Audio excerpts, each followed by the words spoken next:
اعوذ باللہ من الشیطان الرجیم بسم اللہ الرحمن الرحیم۔ اگلی حدیث ہے نامی من حج البیت فقضى مناسکہ وسلم المسلمون من لسانہ ویدہ غفر له ما تقدم من ذنبہ۔ اس کا ترجمہ ہے من حج البیت، جس نے بیت اللہ کا حج ادا کیا، فقضى مناسکہ، اور اس کے مناسک یعنی اس کے ارکان پورے کیے، وسلم المسلمون من لسانہ ویدہ، اور تمام مسلمان اس کی زبان اور اس کے ہاتھوں سے محفوظ رہے،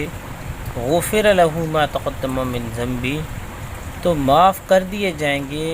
اس کے وہ گناہ جو ہو چکے۔ اس حدیث میں نبی کریم صلی اللہ علیہ وسلم نے یہ بات ارشاد فرمائی ہے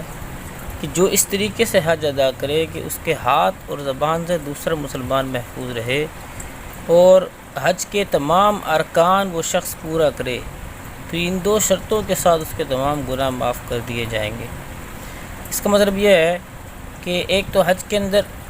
مناسک ہوتے ہیں جنہیں ادا کیے جاتے ہیں، ارکان، طواف کرنا، احرام پہننا، مینا میں جانا، سعی کرنا وغیرہ وغیرہ، یہ تمام چیزیں ارکان کہلاتی ہیں۔ ایک تو انہیں پورا کیا،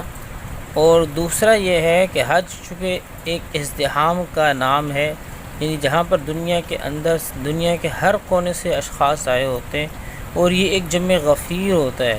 لاکھوں کروڑوں کی تعداد میں وہاں لوگ جمع ہوتے ہیں، تو ایسے میں ایک دوسرے کو دھکا بھی لگ سکتا ہے،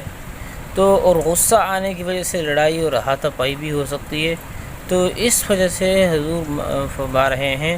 کہ ایسے موقع پہ جس انسان نے صبر کیا، یعنی نہ زبان چلائی اور نہ ہاتھ چلائے، محفوظ رہا دوسرا شخص، تو اس شخص کے سارے گناہ معاف کر دیے جائیں گے۔ یہ دو شرطیں اس کے اندر۔ وہی بات یہ ہے کہ حج کا لغوی معنی ہے ارادہ کرنا،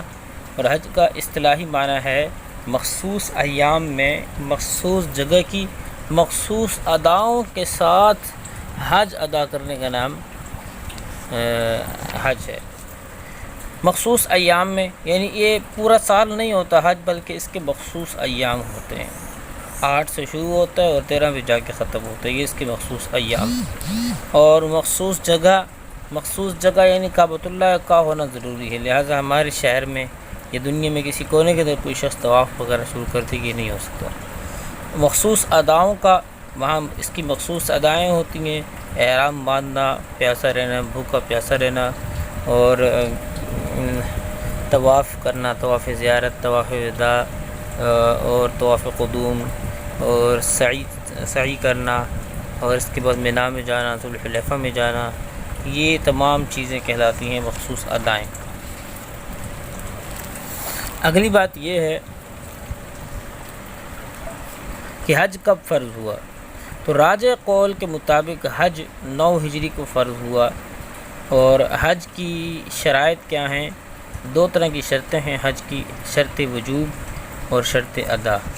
یعنی واجب کب ہوتی ہے، واجب کرنے کی شرطیں، اور شرط ادا یعنی ادا کرنے کی شرطیں۔ شرط وجوب میں یعنی انسان پر حج واجب ہوتا ہے، اس کی شرط ہے نمبر 1 اسلام، مسلمان ہونا، عقل مند ہونا، بالغ ہونا اور آزاد ہونا۔ اور شرط ادا یعنی ادا کرنے کی شرطیں مخصوص جگہ کا ہونا، یعنی بیت اللہ کا، احرام باندھنا، وقوف عرفہ اور طواف زیارت، یعنی یہ جو چیزیں ہیں یہ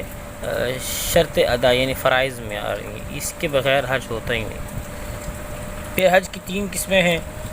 حج قران، حج تمتع، حج افراد۔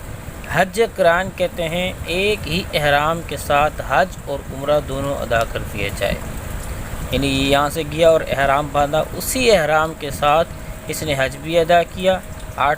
اس نے عمرہ بھی ادا کیا 8 تاریخ تک، اور پھر 8 تاریخ سے آگے اس نے حج بھی ادا کیا، تو یہ ہو گیا حج قران۔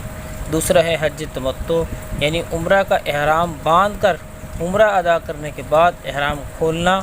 اور حج کا ارادہ دوبارہ سے کرنا۔ 2 حج افراد، صرف حج کا احرام باندھنا اور حج ادا کرنا۔ امام ابو حنیفہ رحمۃ اللہ تعالی علیہ کے نزدیک سب سے افضل حج قران ہے، جس میں دونوں چیزیں اکٹھی ادا کی جاتی ہیں۔ اگلی بات ہے حج فرض کس پہ ہوتا ہے؟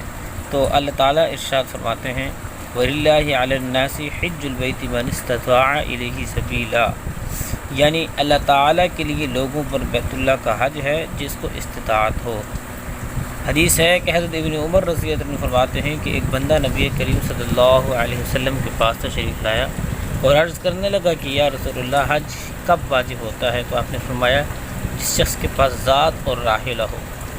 راحلہ سے مراد سواری ہے اور ذات سے مراد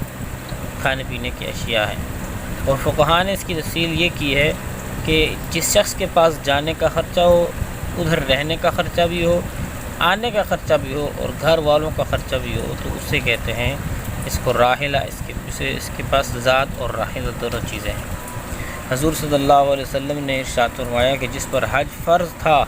اور اس نے حج ادا نہ کیا تو وہ یہودی ہو کر مرے یا نصرانی ہو کر مرے، یعنی اس کا انجام پھر کافروں کے ساتھ ہوگا، یہ بات کی جا رہی ہے۔